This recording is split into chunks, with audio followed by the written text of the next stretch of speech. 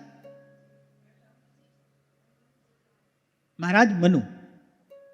ये छोटी छोटी बातें स्मरण में रखनी चाहिए। हम भागवत जी की कथा सुन रहे हैं तो इतनी बात तो याद रहनी चाहिए ना, क्योंकि अभी कोई समाधि में तो पहुंच नहीं गए हम कि हमको तो कुछ याद रहता ही नहीं है। अभी ऐसा तो है नहीं। अभी तो सर्दी गर्मी, खट्टा मीठा, भूख प्यास सब समझ में आता है ना, सब लगता है। तो सत्संग का भी जो प्रसंग हो उसको थोड़ा सजग सावधान होकर सुनना चाहिए, इसको भी याद रखना चाहिए। तो जब ध्रुव जी किसी भी प्रकार से रोके रुक नहीं रहे थे और अनेक अनेक यक्षों को उन्होंने मार डाला, तब महाराज मनु आए। अब ध्रुव जी की जो सामर्थ्य है, ध्रुव जी का जो प्रताप है, वो तो अपराजेय हैं, तो नारायण के कृपा पात्र हैं। भगवान का सुदर्शन चक्र सदा उनकी रक्षा में है, तो उनको तो पराजित कर कौन सकता है। तो महाराज मनु आए और महाराज मनु उनसे कहते हैं, अलंग वत्सातिरोषेण तमोद्वारेण पापमना येन पुण्यजनानेतानवधीस्तमनागसः। मनु जी ने कहा, पुत्र इससे अधिक क्रोध करना ठीक नहीं है। कहा कि ये पापी नरक का द्वार है और इसी के वशीभूत होकर तुमने इन निरपराध यक्षों का वध किया है। अब उत्तम को तो एक यक्ष ने मारा था, अब ध्रुव जी ने क्रोध में आकर जाने कितने यक्षों का वध कर दिया। यहां जो बात विचित्र भी है और आपके हमारे लिए विचारणीय भी है कि देखो, काम क्रोध के वश में कोई कभी भी हो सकता है।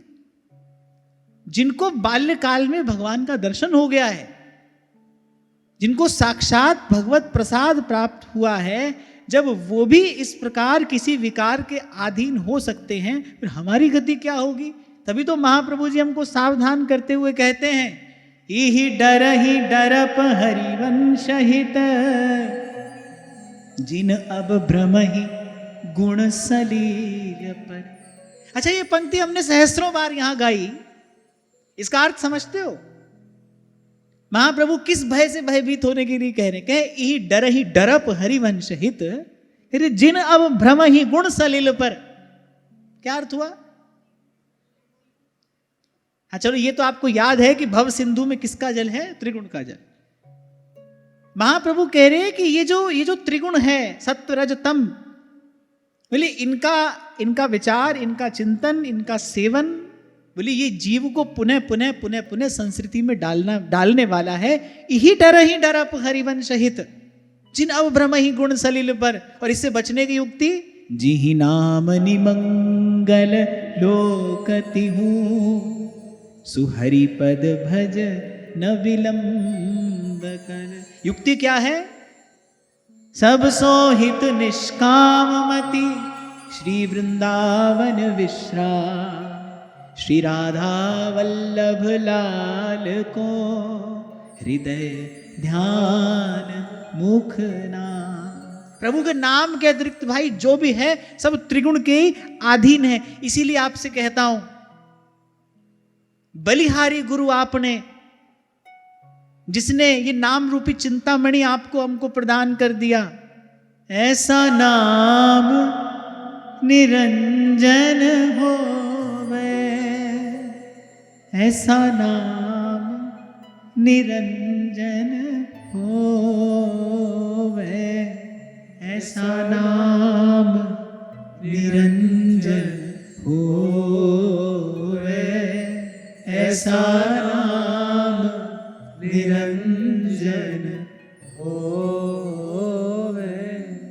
और भाई यहां से पार वही गया है, जिन्नी नाम ते आया गए मसकत काल, जिन्नी नाम ते आया गए मसकत काल, नानक ते मुख उजले खेती छुट्टी नाल, सतनाम सतनाम सतनाम सतनाम। क्योंकि जब श्री महाप्रभु कहते हैं ना राधा वल्लभ लाल को हृदय ध्यान मुख नाम, तो उसमें भी भाई रूप तक पहुंचने के लिए भी तो नाम ही है ना। नाम निरंजन है, नाम निर्मल है, नाम शुद्ध है, नाम पवित्र है, नाम सत्य है, नाम सनातन है, नाम सर्वस्व है।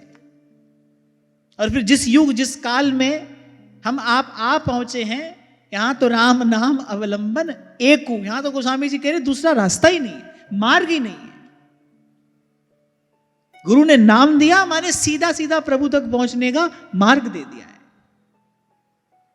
गुरु ने जो नाम सुनाया है, गुरु ने जो नाम दिया है, वो वस्तुतः क्या है? बोले सीधा प्रभु तक पहुंचने का मार्ग है। नाम मिलते ही, जैसे ही कान में नाम श्रवण किया, बस उसके बाद तुरंत बाद हरदम हीरा लाल है, गिन गिन गुरु को सौ, सतनाम सतनाम सतनाम सतनाम सतनाम सतनाम सतनाम सतनाम। तो महाप्रभु ने कहा भाई इस त्रिगुण रूपी जल पर ना मंडराते रहना। आप देखो, आप विचार करो, जो भी विचार आपके मन में उमड़ घुमड़ रहे हैं वो या तो राजसिक होंगे, तामसिक होंगे या सात्विक होंगे। तीनों में से कोई ना कोई एक प्रकार का विचार ही सदा मन में होगा ना। और महाप्रभु तीनों से बचने के लिए कह रहे हैं। यद्यपि ये बड़ी आगे की बात है, सूक्ष्म बात है। जैसे निष्काम होने के लिए पहले पवित्र कर्म करना पड़ता है। एक छोटा सा उदाहरण है, हाथ बहुत मैला है तो आपने साबुन से हाथ धोया। अब कहने को आपने हाथ धोने के लिए साबुन लगाया है, लेकिन बाद में तो साबुन भी धोया ना। पहले हाथ धोने के लिए साबुन लगाया, फिर उसके बाद उस साबुन को भी धोया। ऐसे ही निष्काम होने के लिए पहले पवित्र कर्म करना पड़ता है। निर्विचार होने के लिए पहले शुभ विचार करना पड़ता है, पवित्र विचार करना पड़ता है। लेकिन लक्ष्य क्या है? उस शुभ विचार से भी मुक्त होना है। महाप्रभु कह रहे ई डरई डरप हरिवंश हित, जिन अब ब्रह्म ही गुण सलिल पर। और गुण सलिल में तमोगुण भी है, रजोगुण भी है और सत्वगुण भी है। और महाप्रभु अगली पंक्ति में बड़ा गूढ़ संकेत दे रहे हैं कि इस त्रिगुणातीत वस्तु क्या है। इसीलिए तुरंत कह रहे हैं जी नाम निमंगल लोकति हूँ, सुहरि पद भज न विलंब कर। थोड़ा सा मन सदा हो और थोड़ा सा मन शांत हो, थोड़ा सा मन गुरु चरणों में समर्पित हो, तो समझ में आता है, दिखाई देता है, अनुभव होता है कि जो अंबुज के पात में पात, पात में पात, क्यों संतन की बात में बात, बात में बात। इसलिए कह रहा हूं कि गुरु ने नाम दिया है, वो देखने सुनने में नाम प्रतीत हो रहा है, पर गुरु ने प्रभु तक पहुंचने का सीधा मार्ग दिया है। नाम के बहाने खींचे आएंगे आखिर एक दिन राम। तो नाम निरंजन है। तो खैर हम तो ये बात कर रहे थे कि देखो कैसी भगवान की प्रबल माया है। इसको भगवान क्यों ना दुरत्तया कहें, जिनको बाल्यकाल में भगवान का दर्शन प्राप्त हो गया, भगवान का वरद हस्त ध्रुव जी के मस्तक पर पड़ा, और जो बड़े बड़े ऋषि मुनियों को दुर्लभ है उस पद की प्राप्ति ध्रुव जी को हुई। और उसके बाद भी देखो क्रोध के अधीन हो गए, थोड़ी देर के लिए हो गए, क्रोध के अधीन हो गए। और वहां गोस्वामी जी कह रहे हैं काम क्रोध मद लोभ सब नाथ नरक के पंथ। आपको पता है क्रोध करने से केवल शरीर की शक्ति नहीं, मन की शक्ति भी क्षीण होती है, और एक साधक उपासक का पुण्य क्षीण होता है। क्रोध करने से पुण्य क्षीण होता है। ऋषि मुनि तपस्या करने बैठते थे, देवता कुछ ऐसा विघ्न करते थे, ऋषियों को क्रोध आ जाए। अगर काम उत्पन्न ना हो तो क्रोध आ जाए। क्रोध आएगा तो क्या करेंगे, किसी को श्राप देंगे, और श्राप देते ही क्या होगा, तप का बल क्षीण हो जाएगा, पुण्य क्षीण हो जाएगा। तो काम क्रोध मद लोभ सब नाथ नरक के पंथ। बोली ये जितने समय नरक ले जाने वाले हैं, सब परिहरि रघुबीर ही, भजहु भजहि जेहि संत, भजहु भजहि जेहि संत। तो मनु जी ने आके समझाया, बोले जिस जिस काम में तुम लग गए हो, जो कार्य तुम करने लगे हो, बोले ये तो हमारी कुल परंपरा के भी अनुरूप नहीं है, और वैसे भी महापुरुष इसको बड़ा निंदनीय कर्म बताते हैं।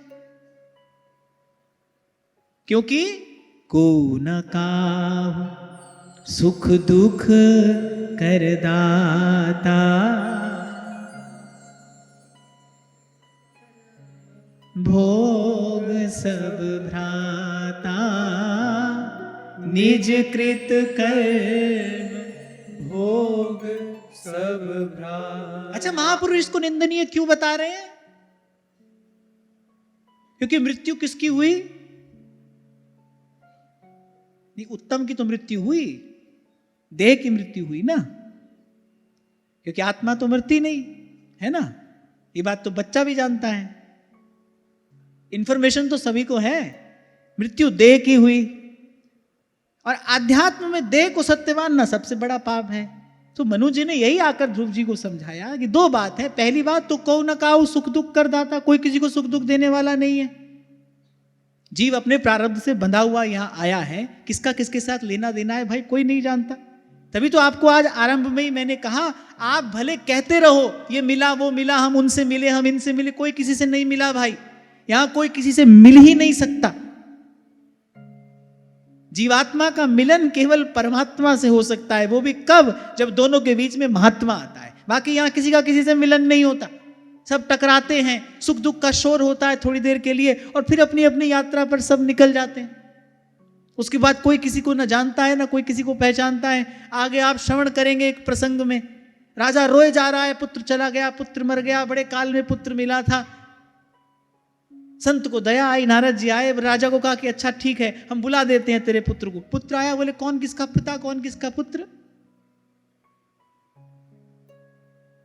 तो कोई किसी से मिलता नहीं यहां पर। तो ये व्यर्थ का बोझ हमने अपने सर पर उठाया है। तो मनु जी महाराज ने दो बात कही। बोले पहली बात तो यक्ष के हाथ से अगर उत्तम मारा गया तो बोले उसका प्रारब्ध था, को न काहु सुख दुख करदाता, निज कृत कर्म भोग सब भ्राता।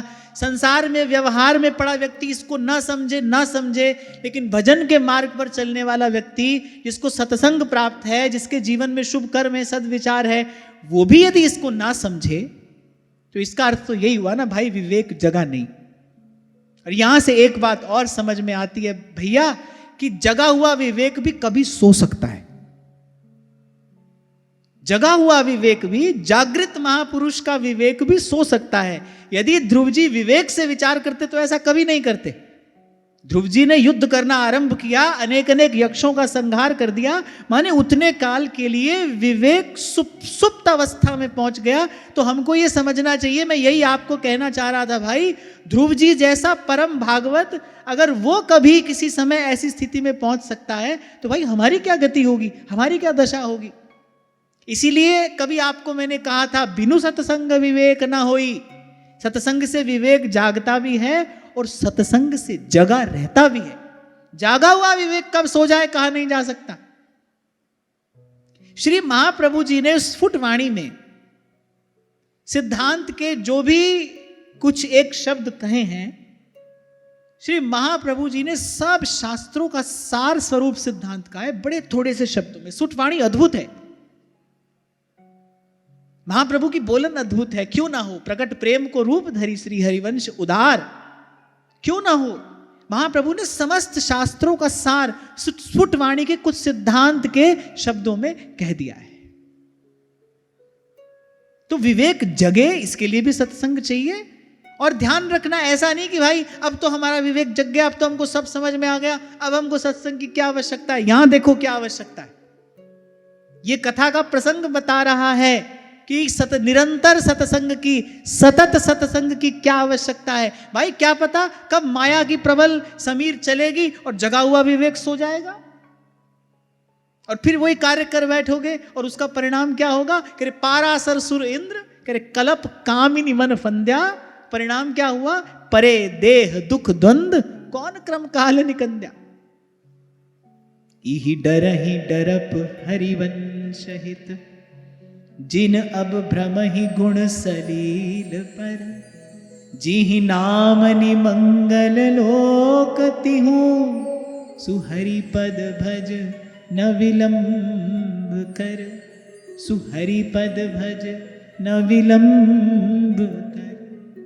अच्छा, और ये तो आपका हमारा सबका अनुभव है ना भाई। कभी कभी जब भजन भावना थोड़ी शिथिल पड़ती है तो सत्संग फिर प्रेरणा स्तोत्र बनता है, सत्संग फिर प्रोत्साहित करता है। तो ये जो घटना, इसीलिए मैंने कहा ये बड़ी विचित्र घटना भी है और बड़ी विचारणीय घटना भी है कि ध्रुव जी जैसा परम भागवत वो भी क्रोध के अधीन हो सकता है। और मनु जी ने आकर सबसे पहली बात यही की, अलंग वत्सातिरोषेण, बोले बस बेटा अब और क्रोध मत कर। तमोद्वारेण पाप मना, अरे बोले ये पापी नरक का द्वार है। जीव का अपराध किया क्रोध में आकर, किसी भी जीव का अपराध किया उसका परिणाम क्या होगा, उसका परिणाम होगा भाई उसका फल भुगतने के लिए यहां पर आना पड़ेगा।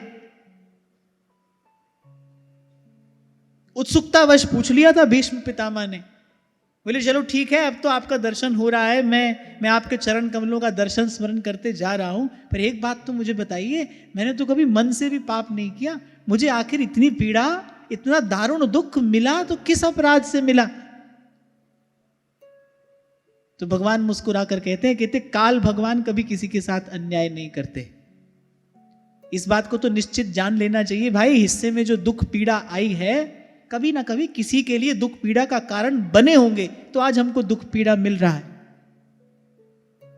और कभी इस प्रसंग का जब मैं चिंतन करता हूं ना तो मुझे लगता है भाई मनुष्य अगर ये सोचे ना कि साल भर में खूब पाप करेंगे, एक बार जाकर गंगा जी में गोता लगाए आएंगे और पाप मुक्त हो जाएंगे और फिर से नई किताब लिखनी आरंभ करेंगे, नई पुस्तक लिखनी आरंभ करेंगे, उसको अवश्य सावधान रहना चाहिए। अनेक जन्म पूर्व किए हुए एक कर्म का फल भीष्म पितामह को मिल रहा है, और वो भीष्म पितामह कौन है, उसी गंगा के पुत्र हैं। सुबह शाम उन्हीं गंगा का वो आराधन करते हैं, उन्हीं गंगा की गोद में खेले हैं, गंगा की पवित्रता ने उनका पोषण किया है, उनको पुष्ट किया है। इसीलिए गोस्वामी जी कहते हैं कर्म प्रधान विश्व करि राखा, जो जस करहि सो तस फल चाखा। जो जस करहि सो तस फल चाखा। और इस कर्म बंधन से मुक्ति केवल और केवल समर्थ सदगुरु की शरण में पहुंचकर ही जीव को प्राप्त होती है। कमल कर जिन अभय दीने, कर्म बंधन सब कटे। पर एक बात मेरे को यहां पर कहनी है कि कोई भी संबंध कभी एक पक्षीय नहीं होता, उभय पक्षीय होता है। गुरु शिष्य का संबंध भी ऐसा है, और उसमें भी गुरु शिष्य के संबंध में भी कई बार हमने इस बात की चर्चा की कि शिष्य की भूमिका महत है, गंभीर है। गुरु के माने शिष्य नहीं, शिष्य माने गुरु होई। आप सोचो कि भाई हम तो बरसों से महाप्रभु जी की शरण में आ गए, पर हमारे तो दुख द्वंद कम नहीं हुए। देखो विचार करना, क्या मनसा वाचा कर्मणा महाप्रभु जी के चरणों में हमने समर्पण कर दिया?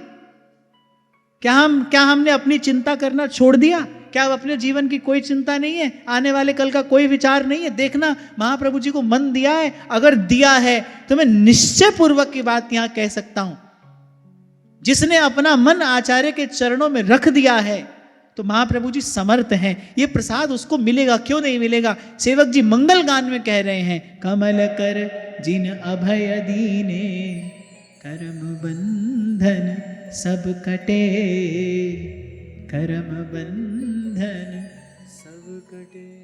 तो श्री मनु जी आगे कहते हैं, बड़ा सुंदर श्लोक है, नायं मार्गो हि साधूना ऋषिकेशानुवर्तिना,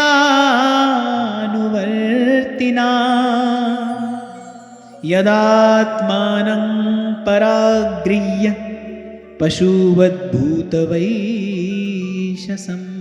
बोले इस जड़ शरीर को ही सत्य मानकर, और बोले इसके लिए पशुओं की भांति प्राणियों की हिंसा करना, ये तो भगवत सेवी साधु जनों का मार्ग नहीं है। अभी जो आपसे मैंने कहा कि भाई एक साधारण व्यवहार में लिप्त व्यक्ति वो अपने जीवन के सुख दुख के लिए स्वयं को और किसी और को उत्तरदायी मानता रहे तो चलो ठीक है, क्योंकि वो बेचारा तो अबोध है। लेकिन जिसके जीवन में सत्संग है उसको तो विवेकपूर्ण व्यवहार करना चाहिए। देखो ये व्यवहार ही आपकी मुक्ति का हेतु ही हो सकता है, और अन्यथा तो व्यवहार जन्म जन्मांतर के बंधन का कारण है ही। व्यवहार में व्यक्ति क्या करता है, अच्छा और बुरा, दो ही प्रकार का व्यवहार तो व्यक्ति करता है, किसी के साथ अच्छा करता है, किसी के साथ बुरा करता है। तो व्यवहार ही मुक्त भी कर सकता है।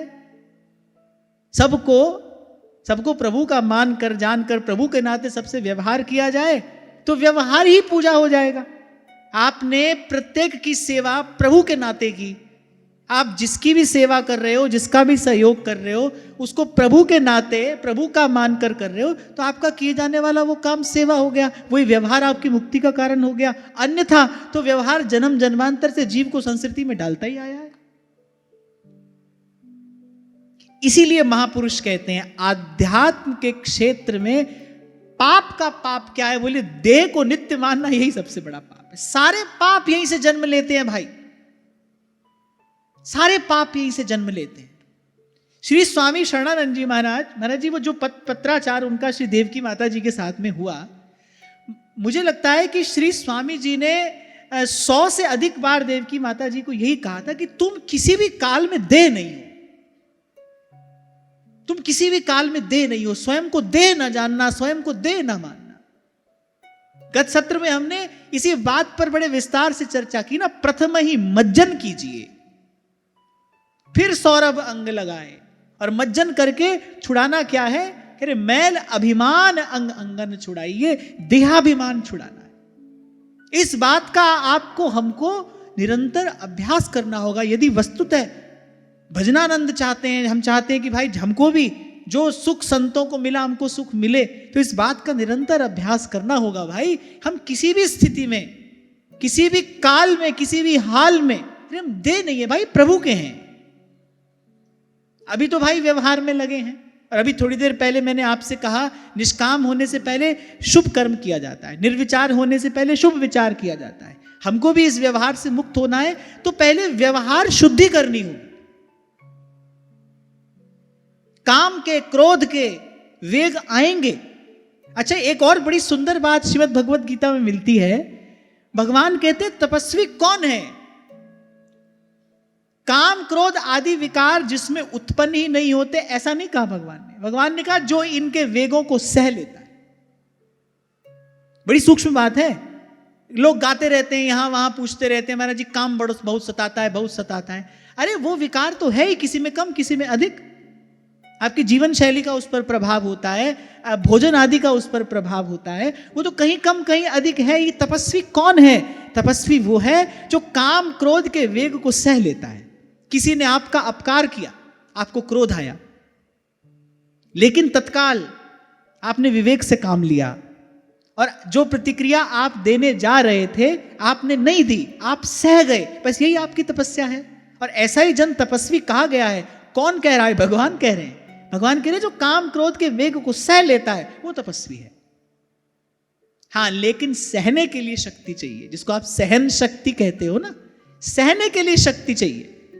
जैसे एक व्यक्ति होता है, थोड़ी सी ठंडी हवा में जाए तो बीमार पड़ जाता है। क्यों? क्योंकि उसके पास, उसकी देह के पास वो जो प्रतिरोधक क्षमता है, वो जो शक्ति है, वो नहीं है। और एक व्यक्ति है, वो बड़े से बड़ी स्थिति को भी झेल जाता है, स्वस्थ रहता है, प्रसन्न रहता है, उसकी शक्ति अधिक है।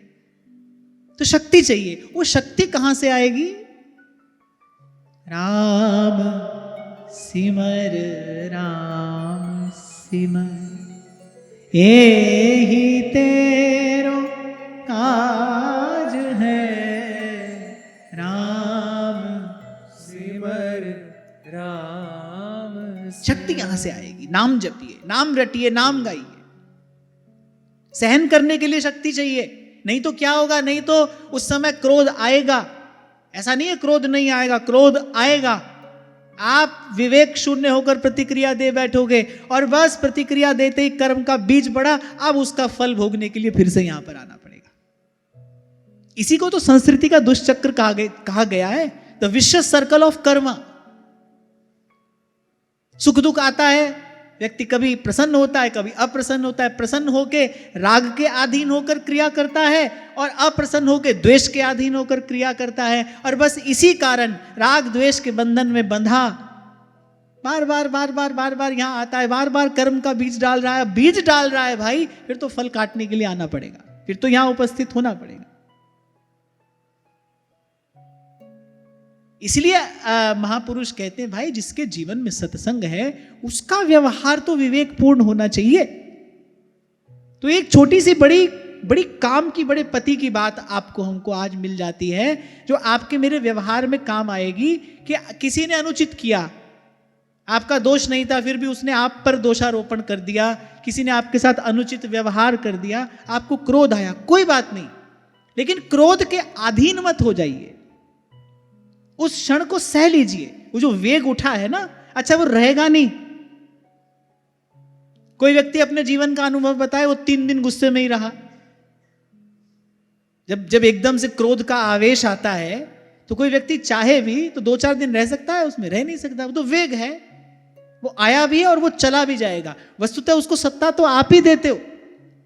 बहुत साधक ये प्रश्न करते हैं कि जब जप करने बैठते हैं तो ऐसा विचार आता है, वैसा विचार आता है। आता भी है और जाता भी है, लेकिन उस विचार को अपने पास बैठने के लिए स्थान आप देते हो। उस विचार को शक्ति, सत्ता आप देते हो। उसको जाने दीजिए। वो जाने के लिए तो आया है, तुम जाने के लिए नहीं आए क्या? बताओ, तुम इस संसार में रहने के लिए आए हो, तुम भी जाने के लिए आए हो। तो तुम्हारा विचार कहां से रहेगा? अरे तुम नहीं रह सकते यहां, तुम्हारा विचार कैसे रहेगा? वो भी बेचारा जाने के लिए आया है। लेकिन जैसे कोई प्रियजन चला जाए तो उसके मृतदेह को रख कर और व्यक्ति खूब विलाप करता है, हाय हाय तुम कहां चले गए? अरे वो भी गया है, तुम भी जाओगे, उसको भी जाना है, तुमको भी जाना है। यहां कोई रहने के लिए आता नहीं। इसी प्रकार आप उस विचार को पकड़ कर बैठते हो। क्रोध आ गया, देखते हैं संतों के पास जाकर लोग पूछते हैं, महाराज जी क्या करें, काम बहुत सताता है, बहुत सताता है। अरे जो जिससे पूछ रहे हो वो बेचारा भी उसी मार्ग से होकर आया है भाई, उसके लिए कोई और मार्ग नहीं था। यही संसार है और ये संसार अपार विरत है, सभी के लिए एक सा है। वो विचार आया है, चला जाएगा। आप दृष्टा बनकर देखो। निर्विचार होने को ही ध्यान में होना कहते हैं, लेकिन वहां तक ऐसे ही पहुंचा जाता है। अब ये बात दूसरी है भाई, कोई जल्दी पहुंच जाएगा, कोई देर से पहुंचेगा, किसी को समय लगेगा। अंतःकरण किसी का सहज स्वाभाविक रूप से अगर कुछ शुद्ध है तो भाई वो इस स्थिति में शीघ्रता से पहुंच जाएगा। इसीलिए संत कहते हैं युक्ति से मुक्ति है भाई, युक्ति से मुक्ति होगी। ये युक्ति संतों के पास में है। कभी कभी हमने आपसे कहा कि भाई भजन करो, बस भजन में बैठते ही समाधि लग जाएगी, ऐसा तो कभी कहा नहीं। मैं तो बार बार आपको यही कहता हूं, भाई बैठो, बैठने का अभ्यास करो। बैठने का अभ्यास आपको नित्य निरंतर करना है, उसको नहीं छोड़ना है। उस समय क्या हो रहा है अभी प्रभु जानेंगे भाई, प्रभु की शरण में बैठे हो। गोस्वामी जी को यही तो कहा प्रभु ने। उन्होंने कहा प्रभु मम हृदय भवन प्रभु तोरा, और यहां आए बसे बहु चोरा। अरे भगवान ने कहा जब भवन हमारा है तुमको काहे की चिंता है? अब भवन हमारा है, तुम क्यों चिंता कर रहे हो? तो ऐसे ही बस भजन में बैठिए, बस इस भाव से हमको बैठना है, प्रभु आपकी शरण में आकर बैठे हैं। अब जो हो रहा है प्रभु मेरे अधीन तो है नहीं, मेरे नियंत्रण में तो है नहीं। मैं जाऊं तो आपके अतिरिक्त कोई और विचार आए नहीं, सब आते हैं। पर भाई वो विचार जाने के लिए आए हैं, घबराने की आवश्यकता नहीं है। कुछ काल धीरज धर ले यदि साधक, तो इस स्थिति से होते होते मुक्त हो जाता है। पहले विचारों की तीव्रता कम हो जाएगी, धीरे धीरे आप देखोगे सहज ही नाम रूप में आपका मन रमने लगा है। कैसे नहीं होगा? ये तो संतों का मार्ग ही है। जो इस मार्ग पर चलता है उसको ये सिद्धि अवश्य प्राप्त होती है। तो खैर, हम ये बात कर रहे थे कि जिसके जीवन में सत्संग है उसका व्यवहार बड़ा सधा हुआ होना चाहिए, उसको व्यवहार में सावधान रहना चाहिए। मैं तो एक बात और भी कह रहा हूं, जब ठाकुर जी की सेवा में हो, भजन में हो, तब भूल चूक हो जाए कोई बात नहीं, प्रभु तो क्षमा करते हैं। प्रभु की सेवा में अपराध हो जाए, होता ही रहता है भाई। अवगुण करे समुद्र सम गिनत ना अपनो जान, वहां पर भूल चूक हो जाए कोई बात नहीं। माला में ये उंगली लग जाए भी कभी तो कोई बात नहीं, घबराने की आवश्यकता नहीं है। ठाकुर जी की सेवा में कोई चूक हमसे हो गई, कोई बात नहीं। व्यवहार क्षमा नहीं करता भाई, कर्म क्षमा नहीं करता। जो जस करहि सो तस फल चाखा। और यहां इतनी मेहनत करते हैं, रोज आकर बैठते हैं, आप भी बैठते हो, मैं भी बैठता हूं। ये इस मेहनत की, इस परिश्रम की सफलता व्यवहार शुद्धि में ही है। व्यवहार की शुद्धि ही व्यवहार की सिद्धि है। व्यवहार कुशल, तथा कथित व्यवहार कुशल व्यक्ति क्या कहता है? भाई हमने 1 का 10 बना लिया, बड़े व्यवहार सिद्ध व्यक्ति हैं, सबको प्रसन्न रखते हैं, बड़े व्यवहार सिद्ध व्यक्ति हैं। नहीं, ये व्यवहार की सिद्धि नहीं है। ऐसा व्यवहार तो पुनरपि जन्मम पुनरपि मरणम, ऐसा व्यवहार तो जन्म मरण के दुष्चक्र में डालने वाला है। व्यवहार की शुद्धि व्यवहार की सिद्धि है। और व्यवहार की शुद्धि कैसे होगी? 2 बात चाहिए।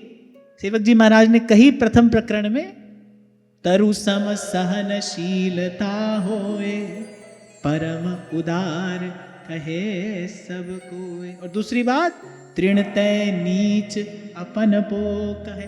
चैतन्य महाप्रभु ने यही कहा, तृणादपि सुनीचेन तरोरपि सहिष्णुना अमानिना मानदेन कीर्तनीय सदा हरिहि। और एक और बात, आप कहते हो भजन में बैठते हैं, यहां वहां के विचार आते हैं, वो सारे विचार व्यवहार से ही तो उत्पन्न हुए हैं। वो सारे विचार जो आ रहे हैं वो किसका परिणाम है? वो जन्म जन्म जो व्यवहार किया है वो उसका ही तो परिणाम है। व्यवहार गलत किया है तो विचार सही कैसे आएगा? आप व्यवहार सही करो, आप देखो आपका विचार भी सही हो जाएगा। आप विचार शुद्धि चाहते हो, आप कहते हो भाई विचार शुद्ध नहीं हो रहा है, व्यवहार शुद्ध करो। और व्यवहार शुद्धि अर्थात तुलसी ममता राम सो समता सब संसार, ये व्यवहार शुद्धि का मंत्र है। ममता राम सो, भाई सब मेरे प्रभु का है, सब मेरे प्रभु के हैं, प्रभु के नाते, प्रभु की प्रसन्नता के लिए मुझे व्यवहार करना है। ये जो अपने पराये का भेद है, ये जो मेरा तेरा है, गोस्वामी जी तो कहते मैं और मोर तोरते हैं माया, यही बस कीने जीव निकाया। गोस्वामी जी से पूछा भाई माया क्या है, तो एक पंक्ति में, अर्धाली में कह दिया गोस्वामी जी ने, मैं और मोर तोरते माया। मैं और मोर तोरते मेरा तेरा, यही माया है। ये हमारा अपना है, इसको अधिक देना है, ये पराया है, इसको कम देना, यही भगवान की माया है। आपको एक बड़ी अच्छी बात बताता हूं, उत्तरकांड में जब श्री रघुनाथ जी का राज्याभिषेक हो गया, तब सब भगवान की स्तुति करने आए, चारों वेद स्तुति करने आए, ब्रह्मा जी स्तुति करने आए, महादेव स्तुति करने आए। अच्छा, ब्रह्मा जी जब स्तुति करते हैं, स्तुति के अंत में क्या कहते हैं? हे दीन दयाल दया करिए, मति मोरी विभेद करी हरिए। स्तुति के अंत में ब्रह्मा जी ये बात कह रहे हैं, जी ही बस विपरीत क्रिया करिए,